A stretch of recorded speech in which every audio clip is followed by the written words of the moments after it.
할렐루야. 오늘 이 자리에 나오신 우리 의제교회 모든 성도님들을 예수님의 이름으로 축복합니다. 월요일 아침인데 안 피곤하십니까? 우리 옆에 있는 분들 이렇게 쳐다보면서 인사하면 좀 민망할 수 있으니까요. 네. 눈길로만 서로 잘 오셨습니다라고 함께 인사했으면 좋겠습니다. 네. 한 번 더 인사할 때요, 은혜 받읍시다라고 함께 인사했습니다. 아멘.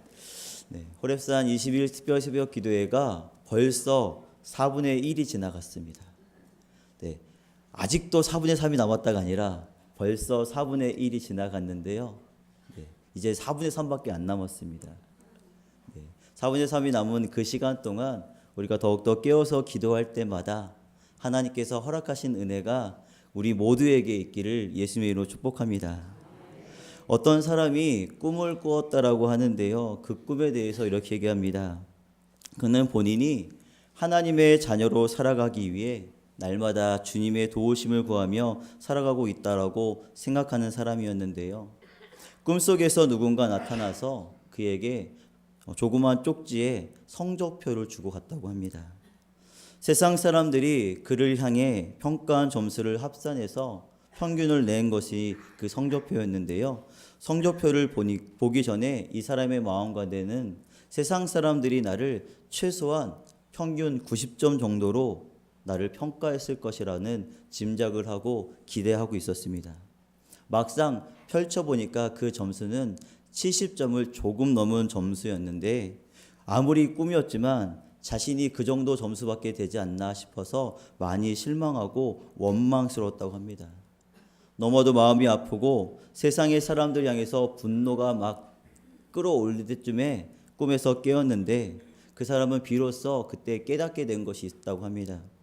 자신이 이제껏 살아온 모습은 하나님을 의식하고 순종하는 삶이 아니라 사람을 의식하고 세상에서 좋은 평가를 받고자 함이었다는 것을 깨닫게 되었다는 것이죠.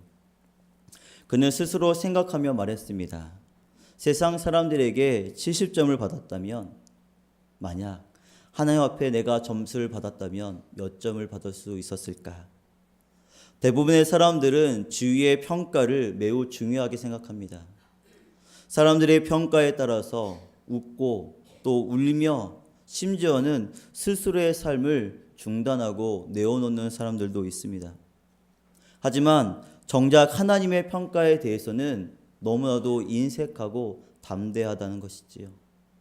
왜 그렇습니까? 보이지 않기 때문입니다.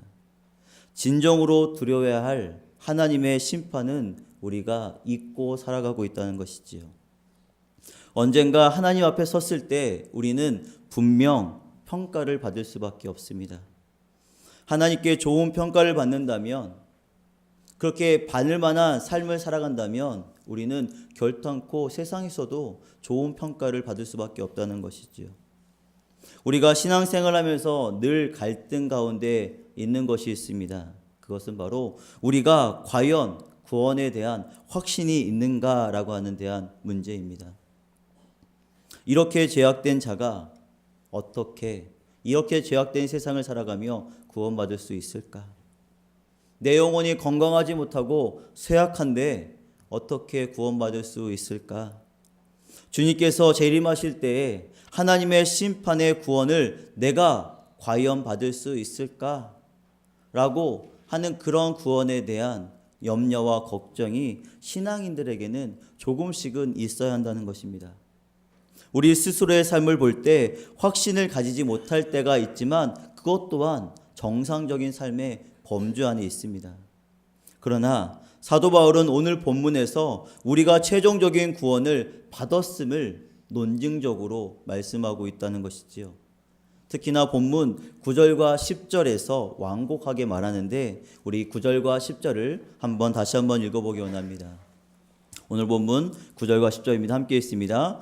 그러면 이제 우리가 그 피를 인하여 의롭다 하심을 얻었은즉 더욱 그로 말미암아 진노하심에서 구원을 얻을 것이니, 곧 우리가 원수 되었을 때에 그 아들의 죽으심으로 말미암아 하나님으로 더불어 화목되었은즉 화목된 자로서는 더욱 그의 살으심을 인하여 구원을 얻을 것이니라. 아멘. 구원에 대한 확신, 이것은 참으로 중요한 문제입니다.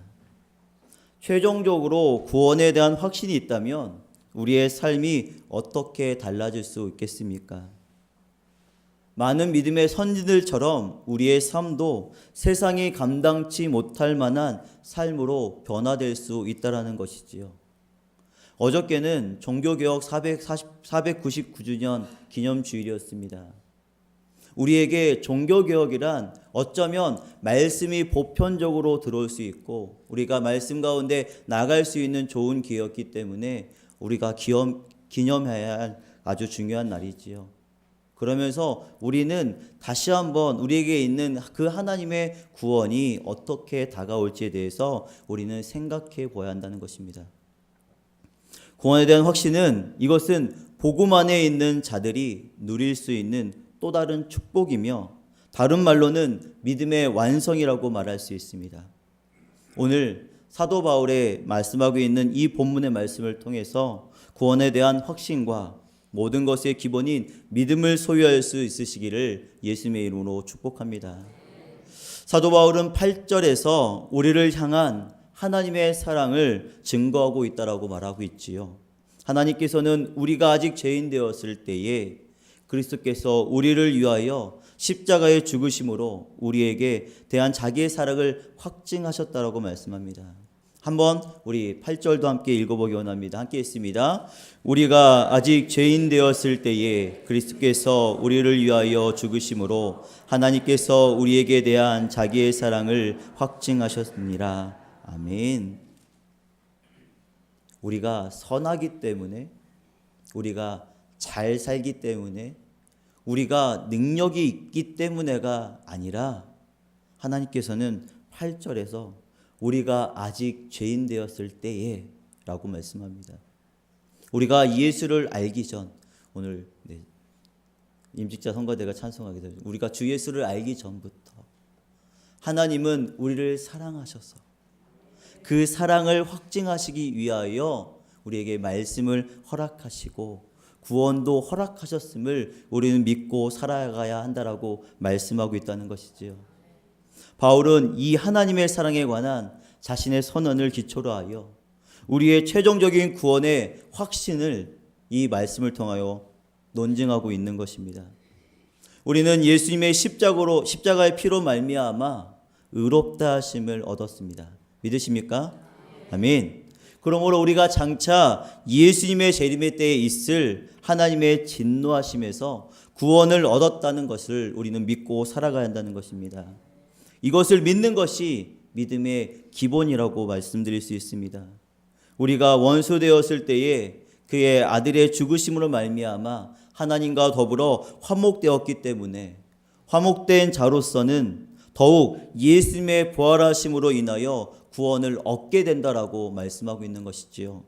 이것은 당연한 논리일 것입니다. 아까 함께 읽어보았던 9절과 10절의 말씀처럼 사도 바울은 구원에 대해서 확신을 우리에게 논증하고 있는 것입니다. 이 두 절 속에서 논증은 성경 가운데 나와 있는 구원의 확신이나 구원의 최종에 관한 가장 강력한 논증이라고 말씀드릴 수 있습니다. 사도 바울은 그 표현 중에 한 단어를 사용하여 더욱더 그 풍부함을 이야기하고 있는데요. 그 단어는 바로 더욱이라는 단어입니다. 그 단어를 사용하여 우리의 구원에 대한 확증을 다시 한번 이야기하고 있는데 제가 다시 한번 읽겠습니다. 그러면 이제 우리가 그 피를 인하여 의롭다 하심을 얻었은즉 더욱 그로 말미암아 진노하심에서 구원을 얻을 것이니 곧 우리가 원수 되었을 때에 그 아들의 죽으심으로 말미암아 하나님으로 더불어 화목되었은즉 화목된 자로서는 더욱 그의 살으심을 인하여 구원을 얻을 것이니라. 아멘. 이러한 표현은요, 우리가 함께 읽었던 9절과 10절에만 국한된 것이 아니라 15절과 17절에서도 계속해서 말씀하고 있다는 것입니다. 성경을 갖고 계신 분 함께 보시고요. 제가 읽겠습니다. 그러나 이 은사는 그 범죄와 같지 아니하고 곧 한 사람의 범죄를 인하여 많은 사람이 죽었은즉 더욱 하나님의 은혜와 또한 한 사람 예수 그리스도의 은혜로 말미암은 선물이 많은 사람에게 넘쳤으리라. 17절도 이렇게 얘기합니다. 한 사람의 범죄를 인하여 사망이 그 한 사람으로 말미암아 왕노릇하였은즉 더욱 은혜와 의의 선물을 넘치게 받은 자들이 한 분 예수 그리스도로 말미암아 생명 안에서 왕노릇하리로다. 아멘. 어떻습니까? 더욱이라는 말을 사용하여 논리를 증거해 나가는 방법은 사도 바울이 사용하는 독특한 표현의 방법입니다. 한번 생각해 보시겠습니까? 밤이 지나고 아침이 온다는 사실에 대해서 반론하실 수 있습니까? 없지요. 시간이 지나면 밤이 낮이 되고 낮이 밤이 되는 것처럼 이러한 확실한 경우에 우리는 반론을 할 수 없다라는 것이지요. 그것이 바로 논리적인 사고입니다. 바울은 9절과 10절에서 큰 것으로부터 보다 작은 것을 전개해가며 그 논증에 대한 확증을 가지라고 이야기합니다. 보다 큰 것이 사실이라면 작은 것 또한 사실임에 틀림없음을 기초로 하여 설명하고 있는 것이지요. 마치 9절과 10절에서 구원에 대한 논증을 하면서 어떤 사람이 자기에게 다음과 같은, 제가 읽어드린 것 같은 상상의 날개를 펼칠 수도 있다는 것입니다. 말씀을 준비하면서 이러한 생각을 해보았습니다. 당신은 우리를 향하신 하나님의 사랑에 관해서 말하고 있습니다. 그리고 당신은 하나님의 사랑이 너무 커서 그리스도께서 우리를 위해 죽으셨고 우리의 죄가 용서받았다고 말하고 있지요. 그러나 우리가 어떻게 끝날까지 하지 아니하고 확신할 수 있단 말입니까? 우리는 여전히 이 세상을 살아가야 하고 아직도 매우 연약하고 타락하기 충분한 그런 기질을 가지고 있는데 많은 사람들이 우리에게 일어날 수도 있는데 그런데 어떻게 우리가 결단코 최종 그 심판 아래에 구원받았다라고 정죄받거나 버림받지 않았다라고 확증할 수 있습니까? 라는 질문을 하고 있는 것처럼 보였다는 것이지요. 이 질문은 비단 저뿐만이 아니라 우리 모두에게 해당되는 질문일 수도 있습니다. 이 질문은 어쩌면 우리에게 가장 중차대한 질문이 될 수 있다는 것이지요. 최종적인 구원에 대한 확신, 그것에 대한 믿음이 확고할 때 우리의 삶은 달라질 것입니다. 어떠한 환난과 역경이 몰려온다 할지라도 흔들리지 않을 수 있다는 것이지요. 무엇이 있으면 구원에 대한 확신이 있다면 말입니다. 그 구원에 대한 확신은 무엇을 가지고 논할 수 있습니까? 우리 안에 있는 하나님의 말씀으로 인한 믿음이 우리 안에 있어야 한다라고 말씀하고 있지요. 이 문제에 관한 분명한 답을 우리는 늘 다른 사람을 통해서 얻는 것이 아니라 말씀을 통해서 우리가 가지고 있어야 한다라고 말씀하고 있는 것입니다. 9절 말씀 중에 이 말씀이 있습니다. 진노하심에서 우리가 구원을 얻었다. 믿으십니까? 이 문제는 장래일을 말하고 있는 것이 분명합니다. 사도 바울은 2장 5절에서도 이미 언급하고 있는데요. 다만 내 고집과 회개치 아니한 마음을 따라 진노의 날 곧 하나님의 의로우신 판단이 나타나시는 그 날에 임할 진노를 내게 쌓는도다라고 말씀하고 있다라는 것입니다. 죄에 대한 하나님의 진노가 임하고 하나님의 의로운 판단이 죄와 악에 대해 나타나고 선포되는 날이 장차 올 것임은 분명하다는 것이지요. 이러한 날이 성경에는 끊임없이 언급되고 있습니다. 실로 엄청난 날이 우리 앞에 준비되어져 있다는 것이지요. 장차 올 진노는 예수님께서 재림하실 때에 이루어질 하나님의 최종적인 심판의 날입니다. 문제는 우리가 어떻게 장차 올 그 큰 심판의 날에 안전할 수 있을까? 그날에 우리가 심판받지 아니하고 하나님의 영광에 동참할 수 있는 안전한 삶을 살고 있는 것인가? 라고 하는 질문이 우리 안에 있어야 한다는 것입니다. 예수님의 재림의 때에 이루어질 하나님의 진노에서 구원을 확신하기 위해서는 우리는 모두 구원을 받았다라고 하는 그 사실을 믿어야 합니다. 이 말씀은 성경에서 자주 사용되고 있는데요. 구원을 받았다라는 어휘가 성경에서 사용될 때 크게 세 가지로 나눠서 설명을 드릴 수 있다라고 얘기합니다. 이는 우리가 이미 죄책을 통해서 구원을 받았다라는 것이죠. 이미 끝난 일이라고 하는 것입니다. 우리가 믿음으로 의롭다 하심을 얻었은즉 주 예수 그리스도로 말미암아 하나님으로 더불어 화평을 누리자라고 얘기하고 있습니다. 무엇을 통해서요? 믿음으로 의롭다 하심을 얻었을 때. 주제가 무엇이죠? 믿음과 행함의 조화를 이루어가는데 로마서에서는 그 중요한 믿음을 이야기하고 있습니다. 우리가 믿음으로 의롭다 하심을 얻었을 때 비로소 우리는 구원을 받았다라고 하는 사실을 인지할 수 있는 것입니다. 그것은 과거에 있었던 일이고 또 앞으로 우리는 구원받았다는 사실을 의심할 필요가 없다라는 얘기지요. 그러나 두 번째 의미에서 조금 반전되는 말씀을 드릴 수 있습니다. 우리는 아직도 구원을 받고 있다라는 사실을 기억해야 한다는 것이지요.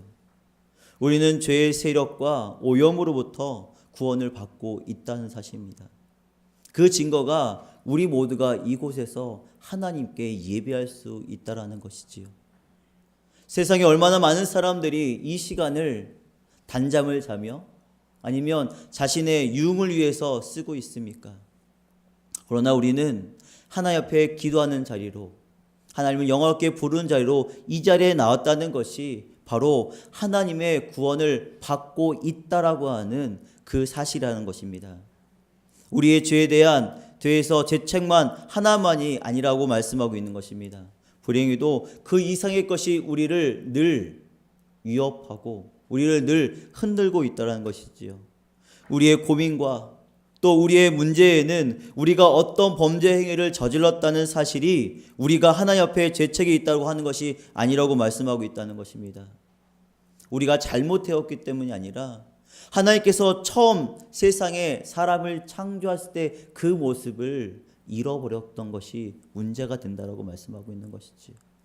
하나님의 형상대로 만드셨습니다. 하나님께서 생기를 부어서 하나님께 영광을 돌리는 사람으로 만드셨지만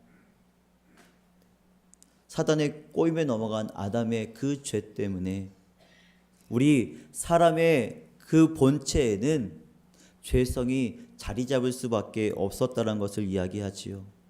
그것이 우리에게 지금도 영향을 주고 있다는 것입니다. 인간의 본성이 오염되었습니다. 사람은 죄의 세력과 지배 아래 떨어지고 만 것입니다. 그러나 우리는 그 방면에서 구원을 받을 필요가 있다는 사실을 인지하고 하나님께 허락하신 그 선물의 그 구원을 받기 위한 삶으로 나올 수 있다는 것이지요. 하나님의 율법 앞에서 죄책에서 벗어나는 것만이 중요한 것이 아니라 우리는 우리를 억눌렀던 그 무서운 세력과 아직도 그렇게 될 수 있을 만한 상황 가운데 우리가 구원받을 만한 필요가 있다라는 것을 하나님의 말씀 가운데 확증할 수 있어야 한다는 것입니다. 한 번 받았기 때문에 나는 막 살아도 되는 것이 아니라 그 말씀을 의지하여 점점 하나님의 모습을 다시금 회복해 나가야 한다라고 말씀하고 있는 것이지요. 그것이 바로 성화입니다. 처음 받았을 때 예수 그리스도를 만났을 때 받았던 그 사랑이 세상에 있는 죄 때문에 점점 식어져서 다시금 죄의 노예가 되는 것이 아니라 하나님의 사랑으로 말미암아 날마다 점진적으로 하나님의 모습을 닮아가며 예수 그리스도의 모습을 회복해 나갈 수 있는 것이 우리 안에 존재해야 한다고 말씀하고 있습니다. 죽어서만이 구원받은 것이 아니라 세상에서도 하나님의 영광의 구원 가운데 살아갈 수 있어야 한다라고 말씀하고 있다는 것이지요. 그리고 그러한 삶이 우리를 전적으로 미래지향적인 삶으로 살아가게 만든다라고 하는 것을 우리는 잊지 말아야 합니다. 사도 바울이 오늘 본문에서 주로 생각하는 것이 바로 그 미래적인 구원의 방법입니다. 왜냐하면 우리가 최종적으로 완벽하게 구원받는 날이 곧 다가오기 때문입니다. 언제가 될지 모릅니다. 아무도 그 시간이 도적과 같이 임할 그 시간이 언제인지 모릅니다. 그렇기 때문에 오늘 하루 이 시간이 우리에게 굉장히 중요한 시간이라고 이야기하지요. 이것은 우리가 죄의 세력과 위험으로부터 벗어날 뿐만이 아니라 우리의 몸 자체도 죄로부터 벗어나야 한다라고 말씀하고 있습니다. 앞으로 볼 8장 23절에 이렇게 말씀합니다. 이뿐만이 아니라 또한 우리 곧 성령의 처음 익은 열매를 받은 우리까지도 속으로 탄식하여 양자될 곧 우리 몸의 구속을 기다리느니라. 바로 이것이 구원의 최종적인 것입니다. 최종적인 국문에서 우리는 모든 죄로부터 완벽하게 철저하게 구원받게 될 날이 곧 다가온다는 것이고, 그것이 믿음의 결과로 나타날 수 있다라고 말씀하고 있는 것이지요. 사도 바울은 오늘 본문에서 제기하는 문제가 내가 어떻게 최종적으로 완벽하게 구원을 받게 될 것인가라고 하는 질문을 우리에게 주고 있습니다. 바울은 이미 예수로 인하여 의롭다 하심을 얻었다라고 우리를 평가하고 있죠. 원수가 있을 때에 하나님의 아들의 죽으심으로 말미암아 하나님과 더불어 화목하게 되고 화목자가 되었다라고 말씀하고 있습니다. 바울의 논증의 기초는 바로 이 부분입니다. 이미 우리가 예수의 피로 의롭다함을 얻었기 때문에 하나님의 아들 예수 그리스도의 죽으심으로 말미암아 하나님과 화목되었기 때문에 그로 말미암아 진노하심에서 우리가 구원받았다라는 것을 이야기하고 있는 것입니다. 이것은 당연한 결과입니다. 우리는 이를 확신하기 위해 다시 한번 의롭다함을 받았다는 것이 무엇인지 명확하게 알아둘 필요가 있다는 것이지요. 의롭다함을 받았다는 것은 용서함을 받았다는 것입니다. 그것도 이 용서함뿐만이 아니라 바로 하나님께서 의롭다라고 세상 가운데 선언하여 주신다라고 하는 그 의미를 우리는 믿어야 하는 것이지요. 법률적인 용어로 이것을 칭의라고 얘기한다고 합니다. 이것은 하나님만이 하실 수 있는 일입니다. 하나님은 우리를 의로 여기신다라고 선언하고 계신 것이지요. 하나님께서 그렇게 선언하신 것은 주 예수 그리스도의 의를 우리에게 값없이 주시고 또 우리로 그것을 잊게 하시겠다라고 말씀하고 계신 것입니다. 긴갑증이라고 하는 모습이 아니라 긴갑증을 대변할 수 있는 예수 그리스도의 옷을 입혀주셨기 때문에 하나님 앞에 설 수 있다는 것이지요. 연약하고 보잘것없는 모습이 아니라 그리스도의 피로 말미암아 살아갈 수 있는 우리 한 사람 한 사람이 되게 하시겠다라고 하나님은 말씀하고 있는 것입니다. 죄인 되었던 우리가 하나님 존전에 예수 그리스도의 의를 가지고 설 수밖에 없는 점을 말씀하고 있습니다. 우리가 의롭게 되었다는 것은 우리의 행위 때문에 되는 것이 아닙니다. 직분이 있기 때문에 되는 것이 아니라 우리가 열심히 봉사했기 때문에 되는 것이 아니라 오직 하나님의 은혜로 말미암았음을 우리는 믿으며 또 그로 인하여 감사할 수 있는 삶이 되어야 합니다. 하나님께서 우리를 죄인 가운데 죄 중에 이미 부르셨다라고 말씀합니다. 그리고 하나님의 은혜 가운데 살아갈 수 있게 하셨다라고 말씀하고 있는 것은 하나님의 은혜의 선물이 우리에게 주어졌다는 것이지요. 주님께서 십자가에 못 박혀 죽으심으로 우리가 하나님과 화목될 수 있는 기회를 얻은 것입니다.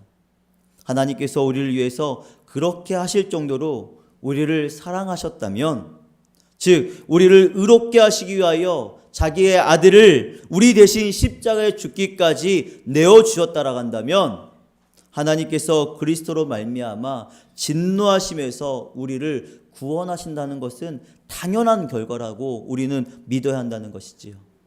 요한복음 5장 24절에서 예수님도 이렇게 말씀하십니다. 내가 진실로 너에게 이르노니 내 말을 듣고 또 나 보내신 자를 믿는 자는 영생을 얻었고 심판에 이르지 아니하나니 사망에서 생명으로 옮겼느니라. 아멘. 내 말을 듣고 또 나를 보내신 자를 믿는 자는 영생을 얻었고 라고 말씀합니다. 얻을 수 있겠고 얻지 않을까가 아니라 얻었고 라고 말씀합니다. 하나님의 말씀을, 예수 그리스도의 말씀을 듣고 하나님을 믿는 자에게, 믿음이 있는 자에게 영생을 얻다고, 구원함이 있다라고 예수님은 말씀하고 있다는 것입니다. 그 사람은 이미 사망에서 생명으로 옮겨졌다라고 말씀하고 있지요. 이 점에서 우리는 분명한 확신을 갖고 살아가야 합니다. 우리가 아는 바대로 칭의는 우리가 용서함을 받았다는 것뿐만이 아니라 하나님 보시기에 의롭게 되었다라고 선언하고 있음을 우리는 기억해야 합니다. 좀 아까 말씀드렸지만 우리 보잘것없는 육신의 모습이 아니라 찢기고 넘어지고 상처투성인 우리의 모습이 아니라 십자가에서 허물이 없으시고 죄가 없으시지만 하나님의 말씀을 순종하여 돌아가셨던 그 예수 그리스도의 보혈이 우리를 예수 그리스도로 덧입게 하여 주어서 하나님께서 우리를 심판하실 때 김갑중의 모습이 아닌 하나님의 자녀로서, 하나님의 자녀된 그 영광으로서 심판하신다는 사실을 우리는 믿어야 한다는 것이지요. 믿음으로 구원을 받았습니다. 믿으십니까? 받으셨습니까? 아멘. 그것이 너무나도 자명한 사실이기에 우리는 이 사실을 가지고 살아간다면 우리뿐만이 아니라 하나님의 영광을 위하여 우리는 우리의 시간도, 우리의 물질도, 우리의 모든 것까지도 하나님께 드릴 수 있는 삶이 되어야 한다라고 말씀하고 있는 것 아니겠습니까? 직분이 중요한 것이 아니라, 연배가 중요한 것이 아니라 하나님의 사랑을 받은 자로서, 하나님께서 우리를 구원하셨다는 그 믿음을 소유한 자로서 살아가는 모습이 되어질 때 하나님의 영광이 우리 우이제일교회를 통하여 드러날 것입니다. 마틴 루터가 종교개혁을 이뤘을 때 바로 이 하나님이 주었던 말씀, 칭의에 대한 이 감동을 깨달았을 때 그의 생명도 위협받는 순간이었지만 종교개혁의 시발점이 되었다는 것입니다. 우리가 칭의를 받고 믿음으로 살면서도 최종적인 구원에 대한 확신이 없다면 우리는 그 모든 것 가운데 살아갈 수 없습니다. 그러나 우리는 한 가지 믿어야 되는 것은 우리가 믿음으로 말미암아 구원받는다는 사실입니다. 행위가 아닙니다. 믿음으로 말미암아 구원받았다는 사실을 안 사람들은 그 사랑을 감동하여 행위가 나타나는 것이지, 선한 일만 하여서 구원받는다는 것은 맞지 않는다라고 말씀하고 있다는 것이죠. 구원은 우리의 행위에 대한 보상으로 주어지는 것이 아니라 오직 하나님의 은혜로 주어지는 것임을 믿으시는 우이제교회 성도님 되시기를 예수님의 이름으로 축복합니다. 찬송가 188장에 만세반석 열리니라는 찬송을 작사한 A.M. 토프레디라는 목사님이 구원의 확신에 대해서 이렇게 얘기한 것을 말씀드리며 말씀을 정리할까 합니다. 그의 자비하심으로 시작하시는 일, 그의 능력의 팔로 이루시리. 그의 언약 참되고 진실해 결단코 패하지 않으리. 현재 일이나 장래일, 그 외 다른 아무 일도 하나님의 뜻을 미리 예측할 수 없고 그의 사랑 안에서 내 영혼 끊지 못하리. 그의 손에 있는 생명책에 내 이름을 지울 수 없고 지울 수 없는 은혜의 표로 그의 가슴에 새겨 남아있으리라. 아, 나 열심히 생겨난 사람처럼 나 결단코 끝까지 견뎌내리라. 하늘의 영어로운 영들보다 더 안전치 못하나 나 그들보다 더 행복하네. 믿음을 소유한 사람들은 세상에 어려움이 있다 할지라도 하나님께 기도하며 감사하며 행복하다라고 고백할 수 있는 사람입니다.